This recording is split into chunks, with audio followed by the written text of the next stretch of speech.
Without further ado, let me introduce you to Mardy Sitzer, who's going to teach us a little bit about Twitter. Really excited. Oh, God. Can you hear me now? Can you hear me now? It's a commercial. So it's really exciting to be here. Thank you all for coming. I'm hoping that this is going to be a little bit interesting. I need a quick show of hands. How many people are using Twitter actively? Okay. Anyone in here having any success with Twitter? Okay. So I needed to figure out the kind of read. How many people in here, I hate asking this, but I'm going to do it. How many of you in here think Twitter is a total waste? Oh. Thank you for your honesty. I appreciate that. So what I want to do today is try to give you an overview of Twitter sort of at a 101 level. I don't mean how to tweet, but to understand it from a strategy and a tactic standpoint. And that it has a value if you understand how to use it. So the next question I want to ask you today is, who here is good at the art of seduction? One? Two? Oh, of course you are. All right. So you're probably wondering why I'm asking that question. And the reason I ask that question is that using Twitter effectively oftentimes requires a slightly different mindset. It's not about bullhorning your shtick or your stuff. It's not about selling. It's really about engaging. So doing an experiment with Twitter, if you make believe that you're in a cocktail lounge and want to meet the woman of your dreams or the guy of your dreams, if you behave in that manner, you will begin to see some traction on Twitter. It is the art of seduction, and engagement is a word that you're probably more familiar with. It's interesting that Twitter's been around a long time, and it has kind of had a lackluster love relationship. It kind of goes up and down in terms of what's hot in the news and what's hot in social media. The interesting thing right now is that Twitter actually is in another growing spurt. So depending on the numbers, if you look at what Twitter says, look, what you're looking at is 340 million tweets a day. That's a lot of noise. But the main thing is that there are new accounts being opened regularly. So it is, in fact, a growing and relevant property. Just throwing these numbers out there, Lady Gaga rules. She's got 31 million followers. YouTube also kind of rules in terms of a brand. They've got over 19 million followers. But the reality is, folks, the average Twitter person, brand out there has 51 followers. So if you get disheartened because you only have 50 followers or 100 followers, don't give up. It takes time. Just think about your own personal Rolodex. How long did it take you to go from 20 to 50 to 100 to 1,000 to 3,000 to 5,000 to wherever you are today? It takes time to build up. I love this one. There's no way I'm ever going to be able to compete with this. The most retweeted post was Barack Obama's victory tweet with over 800,000 retweets. 800,000 retweets. Pretty awesome. This is just a bunch of statistics to back up my theory and my belief that Twitter is, in fact, a growing medium. I think the two statistics to definitely pay attention to is that 50% of Twitter users are using it via mobile. Mobile is, as you just heard, the way to go. 34% are actually generating leads. And I can tell you from experience that my clients actually get business from Twitter. So what do you use Twitter for? It's a multi-purpose tool. I love this. You can't really limit what you can do on Twitter any more than you can limit at what you can do with a relationship. This is a viable channel for brand management, reputation management, lead generation, developing awareness, selling, buying, researching. I mean, the list goes on. If you understand Twitter you'll know that two things about it. One is that it's got the most awesome search engine on the universe. And two, it's got the best tool to understand what's trending, what are people talking about. So if you need to get connected based around your keywords, this is a great place to find out what's going on in the world. It's really hard to keep up, and this is a great place to do it. I also have a belief that Twitter changes the world. And after just going through Sandy here in New York, I can tell you that I would not have had food, let alone dry ice to keep my food, or power to get my cell phone going, or a place to even get cell service, had it not been for Twitter. Why? I started off listening to the radio, and they would tell me about things at the end of the day when all the dry ice was gone or all the power people pulled their generators out. On Twitter, I found out instantly and was able to shag ass over to wherever and keep my life going. It is real-time, fast news trending, not just from some individual in a particular situation, but worldwide. Worldwide, it changes the world. So this is just a quick wrap on Sandy. So the next thing you want to know is, you look at your Twitter stream and you say, well, I only have 50 followers. How am I going to make that grow? Well, the first thing is don't keep it a secret. How many of you have a Twitter icon on your website? Okay. Anyone measuring the click-through? Anyone looking at their Google Analytics to see what traffic they're getting from Twitter? So, Twitter does drive an enormous amount of traffic if you're engaging out there and using it as a tool, and your website analytics will be able to tell you definitively what's happening and if it's coming to a lead generation. The other thing is it's just every place that you are visible. Think about letting people know that you're on Twitter. It's not something that you really want to keep a secret. I will tell you, do not buy lists. Bad. Bad. Don't buy lists. Why? You're going to wind up with a lot of followers who aren't really followers. They're robots or sex goddesses or Viagra kings, and they're really not going to do anything for you or your brand except whatever. So, and I still don't understand that whole thing, but, I'm kind of old school. Anyway, the idea is think about everything that you generate. If it's an invoice or a receipt or any place that you have something, give people a reason to follow you on Twitter. At least let them know that you're out there. As you develop a content strategy, maybe Twitter is about one thing, your Facebook life is about something else, and your blog is even something else, even though they're all connected to whatever your brand and your strategy is. The idea is that incentivize people, encourage them. Remember that whole seduction thing. It's not just follow me, but it's follow me, big boy, right?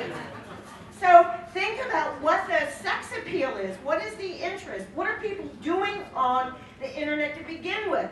They're there to learn, they're there to be entertained, and they're there to improve the quality of their life or their businesses. How do you fit into that?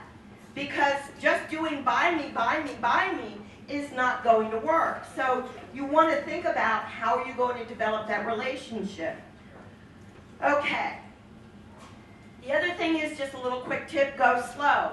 Last thing you want to see on your Twitter profile is following 5,000 people, 20 follow back. So that's usually an indicator that you're either a spammer or some kind of a Scud missile that is going to be dangerous. So just keep things in balance, go slow, and just you got to keep working it. So it's easy to get noticed. The other thing that I think is absolutely awesome about Twitter is that there are no gatekeepers. You can talk to anybody that's on Twitter. Not one single gatekeeper. You don't have to get through a receptionist. You don't have to dial an extension. You don't have to be friended back first. You don't have to have anything happen. You can just use that @ sign and go for it, baby. Talk to whoever you want, whether it's an individual or a brand. What a great way to get noticed. Another way to get noticed is what I call the retweet come on. So I want to get recognized by you. Think about it. If you want to pick up somebody in a nightclub, do you go over and say, let's have sex? And I knew it didn't work. How about if I went over and said, hey, that is an awesome jacket. It looks really good on you. Thank you very much. And we've got a conversation going, right? So don't start with asking for what you want. Start by being generous. Start by giving back, and that will get the conversation going, and he won't be so defensive. He's like, whoa, sex with you? I don't think so. Okay, so sandbox rules, it's all about them. So you want to get noticed by them, talk to them in a way that's genuine, but relevant to them. That's how you get noticed. Answer a question. The idea is follow, share, participate, and repeat. Just keep going out there and being helpful. I'm sorry, am I getting in the picture? So the one thing you always want to be doing is asking yourself, you need to continually be validating, what are you doing out there? Are you sharing things and doing things and answering questions and saying things that can answer this specifically? Who is your audience and what do they care about? What do they care about and how can you improve their online experience? You build relationships. Let me ask you a question. Would you buy a car from a salesman you didn't trust? Or insurance from some sleazeball broker? You're not going to put your hand in your pocket unless you trust someone. Now, how are you going to build that trust? You need to build a relationship. But if you come right out, up front, dead center, slam dunk, with a do me kind of request, chances are people are going to go, ooh. But if you can find a way to connect with them, be genuine, be supportive, be helpful, you can begin to build a relationship.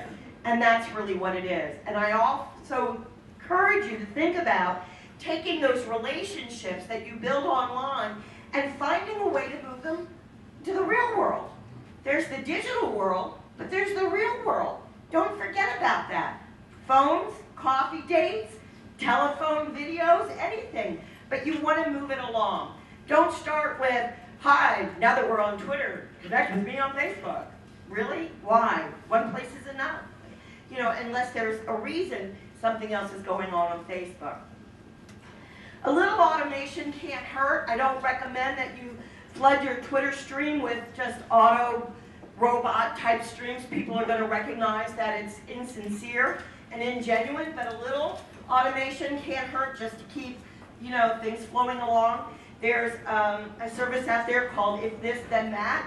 It's ifttt.com, and you don't have to write any of this down. By the way, I've got flyers with all kinds of tips.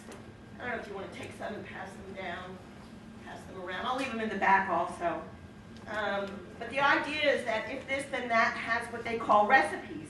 And what these recipes are things that if this happens, then that happens. So you can actually automate some tweets like a daily quote or an inspirational quote or the newscast if you're trying to determine that, you know, get people to recognize that you're local, a New York thing, etc. The other types of tools that will help you do that are Hootsuite and TweetDeck. You can pre-schedule, pre-date some of your tweets that way as well, so that you're not just getting on and tweeting within like the first 15 minutes in the morning, but you can stagger your things out throughout the day and begin to understand, so what times work better, where am I getting the engagement? Your real online tweeting, whether you're doing it through a third-party app like Hootsuite or TweetDeck, or whether you're doing it straight from the web, the idea is that you want to have those real interactions like retweets or at conversations, etc. Tweet things like photos. People love photos, videos. There's all kinds of content. I have a rule that I basically support, which is the 80-20 rule. Tweet and share and support 80% worth of your things should be other people's stuff, whether it's people you want to be recognized by or recognizable resources or new resources or studies that are available and 20% of your own stuff. And I always refer to it as edutainment. So what's the edutainment value? The idea is that you want to educate and get people aware, but let's face it, if I got up here and talked about Twitter like this, then, you know, I think possibly you would lose total interest. Am I right? Yeah. So there has to be an entertainment value. There has to be something that gets people's attention and interest. Who doesn't like cute puppy pictures? Man, that is the most shared type of image on the planet. Laughing babies. Stop it. I mean, and have a sense of humor. Marketing is supposed to be fun. You are supposed to be fun. Would you rather hang out with someone who is boring and intellectual and a stick in the mud? Or do you want to hang out with someone who's got some great energy and is a little bit fun and crazy or whatever? Fun? Yeah. Real smart and stick in the mud? Nah, I didn't think so, right? So you want to think a little bit about the entertainment value. You also want to be careful. So my rule is, if you've had a few drinks, if you're in a bad mood, put the keyboard down. Do not tweet in anger. I don't care if you got something to complain about, be smart and strategic about it. If you're feeling particularly stupid and airhead-like, put the keyboard down. And if you're dying to tell me what you had for breakfast or what the consistency of your poop was, put the keyboard down. These are permanent. You can't delete them.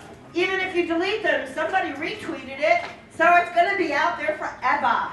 Ever. So be careful.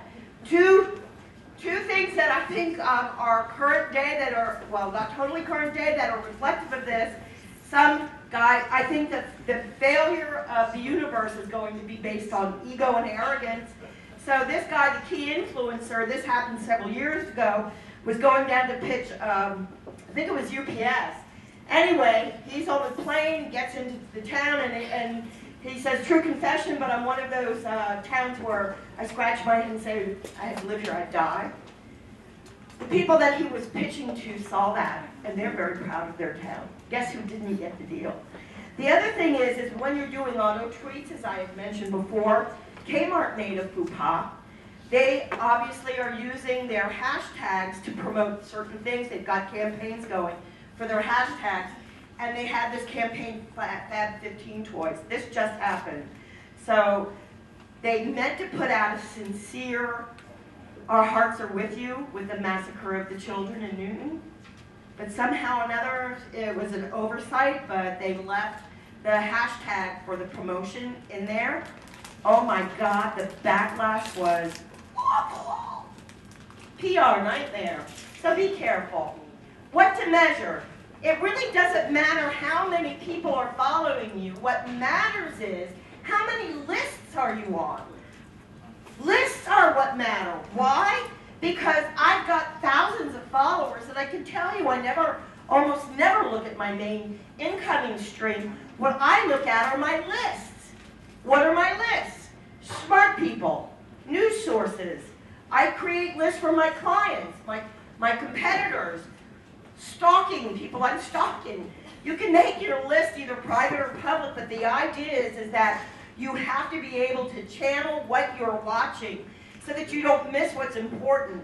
And on the upside of that, or the flip side of that is, if you want to be seen by me or by people who are using Twitter, you need to get on one of their lists. You want to be measuring traffic back to your website. You want to be measuring click-through. If you're sharing things, use a URL shortener like Bitly or Owly, and it will give you statistics of how many people clicked. So you can begin to measure and get feedback as to if the things that you're sharing matter to your audience or not, and then adjust accordingly. And that's it, folks. You've got another session on Twitter coming up later that's going to do a deeper dive, but I'm trying to give you that big picture overview, kicking the kind of, whatever motivation. So, any questions? Yes? General question about how to think about using Twitter with LinkedIn. I feel like very similar to me in some ways. No. She wants to know about connecting Twitter to LinkedIn, Just how would you be using them? I have a very strong opinion about that. People can either agree with me or not. To me, Twitter is all about a conversation that can kind of address a broad range. LinkedIn is an environment of a very professional, focused work. It's like a workplace. Like I wouldn't come into work drinking beer and tweeting and doing like dances and jigs and singing. So I wouldn't bring my Twitter world over to LinkedIn necessarily. Strategically, some tweets belong there, but overall, it can become extraordinarily annoying, and I think people use LinkedIn very differently. Anyone at, yes, sir? Is your voice different on Facebook than it's on Twitter? It depends on your audience. So it really, he's asking about your voice on Twitter versus Facebook. You should always stay true to yourself, but it really comes down to who are you engaging with on Facebook versus Twitter, and what are those conversations like? To me, the biggest, and from all the studies that I've read, people unlike you on Facebook, the biggest reason is you talk too much. So Facebook, you can get really annoying. How am I doing? More questions? Yes, sir. So how many Twitter handles? So for instance, kind of similar question. Let's say you have an audience A, audience B, audience C. How many Twitter handles should you have? Should you have one for A, B, and C, or should you just have one connected? Well, that depends on what your overall Repeat the strategy is. Sorry. He's asking how many Twitter handles should you have? And should it just be one, or should there be different based on your target audience? So the best way that I can answer that is it depends on what your overall strategy is and how diverse your target audience is. So if I'm targeting old men who play golf and young girls who do yoga, chances are I should have two different Twitter handles, right? It's kind of hard to put those two together and go, this is going to work. Well, I mean, the guys will like it, but I'm not so sure the chicks will be happy. Anyone else have a question? Yes? Should Twitter be or Facebook be linked up with each other? Like if you post a tweet, should you have it auto send it to Facebook or vice versa, or should they stay separate? So he's asking, should you connect Twitter and Facebook so that when you tweet it automatically posted on Facebook? So I'm going to go back to the idea of if you're tweeting a lot over the period of the day, let's say you're doing 10, 20 tweets a day, even 5, 6 tweets a day, by having them automatically post on Facebook could be annoying. So my suggestion would be that it be more strategic, the ones that are high value or that you think are doing well. You have metrics in Facebook called insights, and on Twitter you have, from your UR shorteners, bit.ly, owly, you've got click-through rates. So you can begin to really dig down and see what people are interested in and make your decisions that way. Rule of thumb, no, I don't believe in merging the accounts. I think each property plays out differently. People use them for different reasons, and you need to be aware of that. Yes, sir? I just wanted to give a little input. Yep. I would never post your tweets to Facebook, but I post all my Facebook posts to Twitter. I think it's very relevant because there's not language in Facebook that isn't relevant to Twitter, but there's language and usage in Twitter that's not relevant to Facebook. And your point, of course, which was great about when you tweet many times in a day, it fills up people's Facebook feeds and they're not going to be happy. So let me ask you a question. On Twitter, you only have 140 tweets, characters. We recommend 120 so that there's room to retweet it. Do you shorten your Facebook posts, or do you write your Facebook posts with that in mind? No, I do that when I'm going from Twitter, but on Facebook mostly, unless it's something that's really important. I might shorten it, but no, I use regular language in Facebook because shortening words I don't find acceptable there. Correct. In the same way. I just do that as an adjunct, and mostly it comes through with it comes through with a link. So people, it's also drawing people from Twitter over to your Facebook page There you to go. help them interact. Okay, And well, you'll get a that's... lot more of that going that way. Yes, ma'am. Hi, can you talk about deleting the tweet? Like if you're starting to write a tweet and you realize you used the wrong hashtag, the wrong handle, or misspelled, and you delete that tweet, does that make sense? No. Once you tweet it, you can delete it, but it doesn't mean that it doesn't exist. Uh-huh. Where does it exist? Where does it exist? In the Library of Congress, for one thing. And that's not a joke, folks. That is not a joke. Library of Congress archives tweets. think I'm kidding? Anyone else have a question? That's Am I it, done? Marty. Hey, yep, I gotta cut you off at this point. But listen, she's here, so if you have questions for her, please, feel free to chase her down as she heads to the back of the room. Guys, round of applause for Marty, please.